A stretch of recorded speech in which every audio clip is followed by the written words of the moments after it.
Hello language learners, it's Maddie here again from English with Maddie. And this week it's my birthday!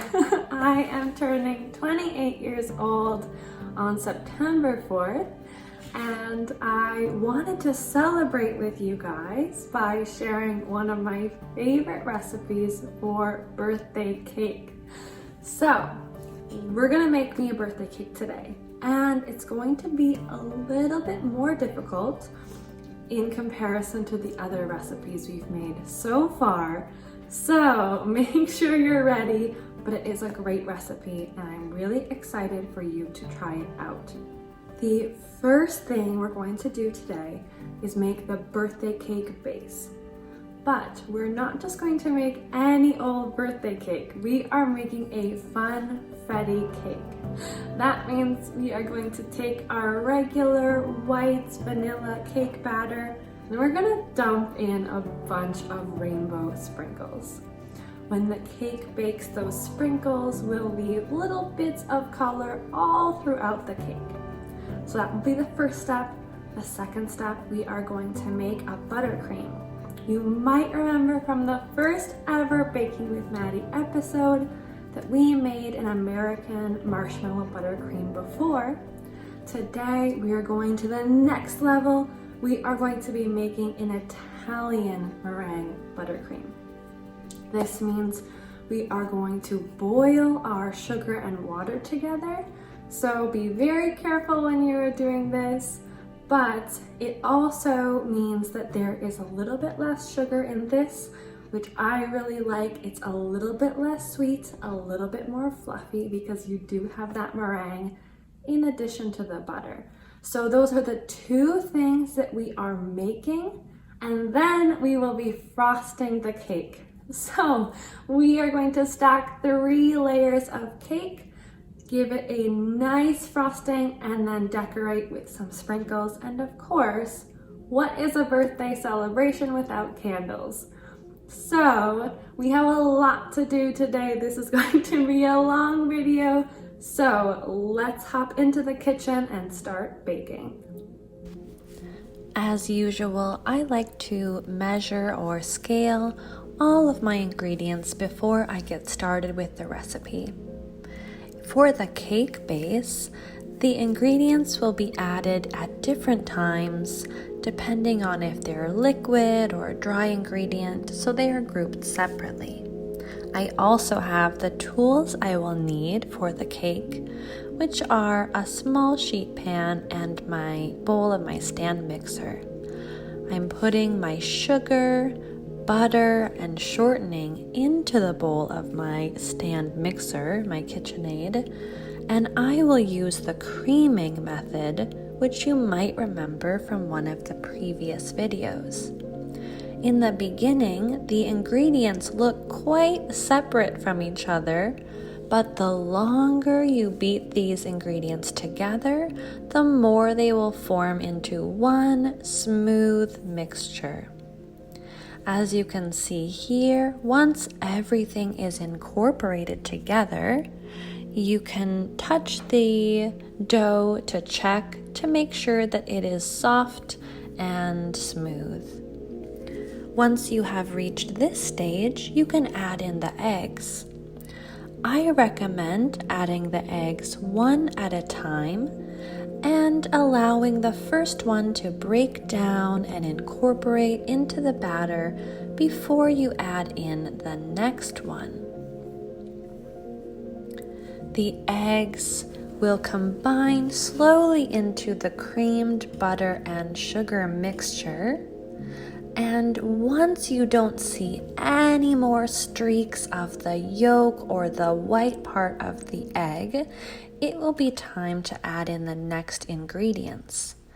Before you add in anything else, I recommend taking your spatula and scraping along the sides and bottom of your bowl so no ingredients get stuck. The next ingredient to add is the oil, which I like to pour slowly in, followed by the milk, which I also pour slowly along the side. I like to do this so that it incorporates gently without splashing everywhere. After the liquids are all mixed in, you can add in the dry ingredients, the flour, the salt, the baking soda. You only want to mix the batter until the dry ingredients are just barely incorporated. You don't want to overmix the batter, so as soon as you don't see any dry ingredients remaining on the top there, you can stop the mixer, and then we will add in our final ingredient. The batter will look nice and smooth just like this, and it is time to add in the sprinkles. As I mentioned, these will leave nice bright colors inside the cake when we cut into it later.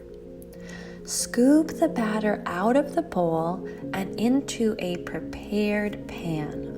I lined mine with parchment paper so it doesn't stick to the bottom. I am now using an offset spatula to help smooth the cake batter, making sure that the cake will bake evenly this way. Once your batter is nice and smooth, you can go ahead and place it into your oven. Placing it in the center of the oven will help it bake evenly as possible. Once it comes out of the oven, you'll want to let that cool in the pan until it is cool enough to remove, and then cool it completely before you do anything, or the frosting might melt from the warmth. It is now time to make our Italian meringue buttercream. As I mentioned, this is a little bit more complicated, so make sure to be careful as you are mixing. The egg whites go in one bowl. If you have a stand mixer, I recommend that. And you can start whipping your egg whites gently. In a small saucepan, you want to first place some water, followed by your sugar. This water in the bottom helps make sure the sugar doesn't caramelize or burn if it sticks to the bottom. This saucepan can be put over a medium heat, and then you want to bring that sugar to a boil. You want the sugar to go all the way up to 118 degrees Celsius. But if you don't have a candy or baking thermometer, you can always watch and see after it boils, the sugar will look a little bit thicker than water. After it reaches the correct temperature, you can slowly pour the very hot sugar into the egg whites that are now whipping on high speed.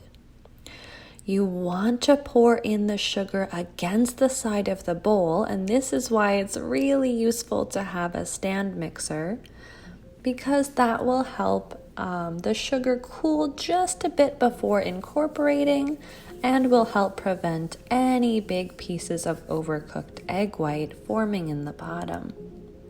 Once you can touch the side of the bowl and only feel a little bit of warmth and not overly hot, it is time to add the butter into that Italian meringue.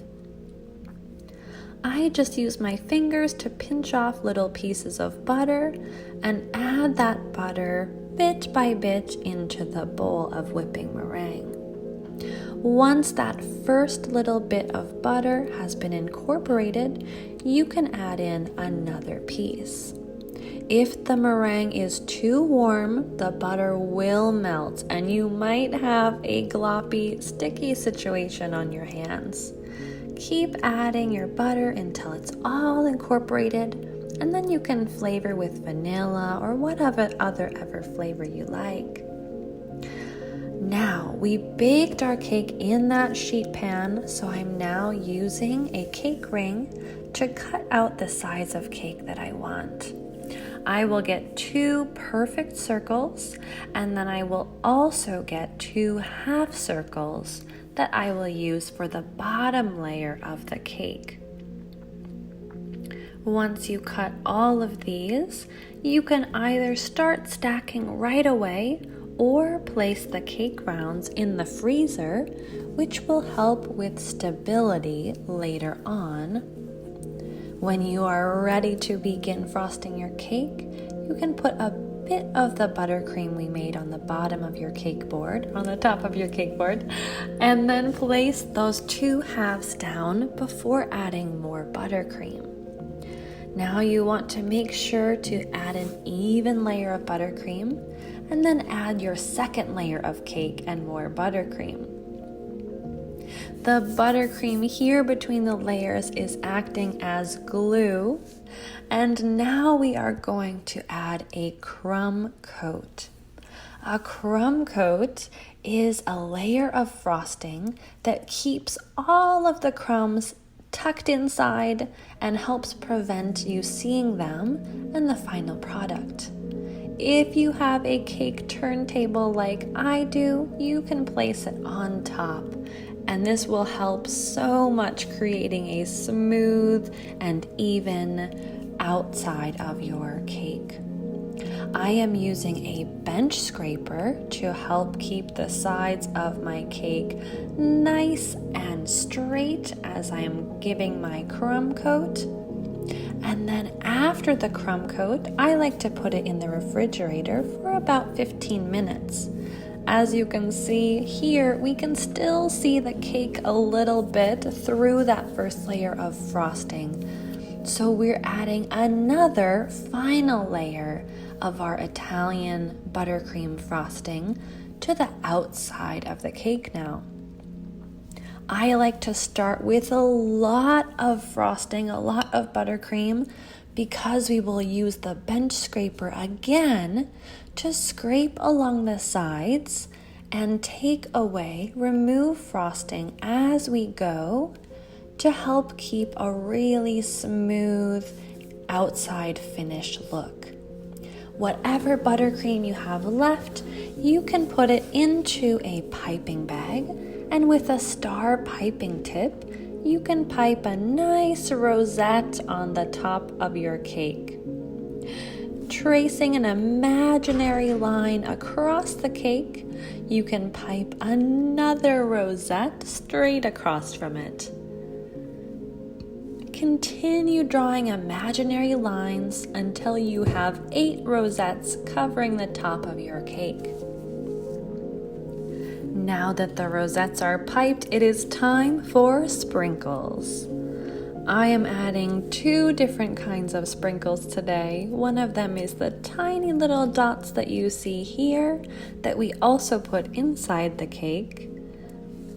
And that is cute just as it is, but it's my birthday and I want to go all out. So I'm adding a few bigger sprinkles on the top and then also some sprinkles at the bottom for a nice festive finish. You certainly could add any other color or type of sprinkle or leave them off entirely if you want. The last step is adding in some colorful candles. I am adding in 8 to go just inside each of the rosettes, though you could add as many or as few as you like. Here is what our final birthday cake looks like. Isn't she cute? I am obsessed with this cake. I think it is the perfect look for a birthday cake and is the perfect size for sharing with a small group of friends or family. Now, before we cut into it, we of course need to light our candles and then blow them out and make a wish. If it is your birthday, hurry and make a wish before I blow them out. Ready?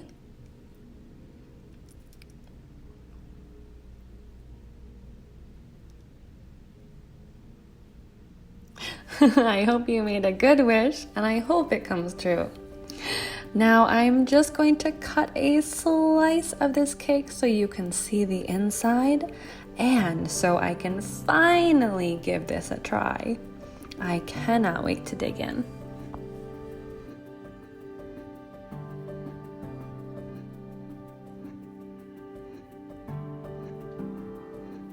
All right, guys, we finished making our cake. Look at how cute this is.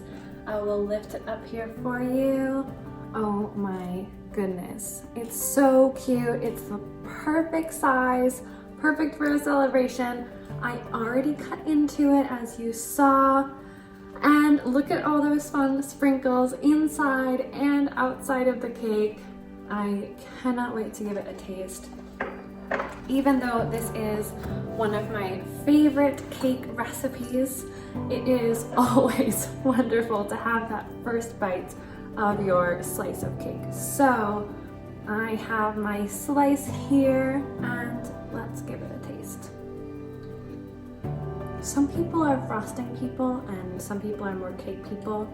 I like to have both. So here we go on my fork here. Oh my gosh, I'm so excited.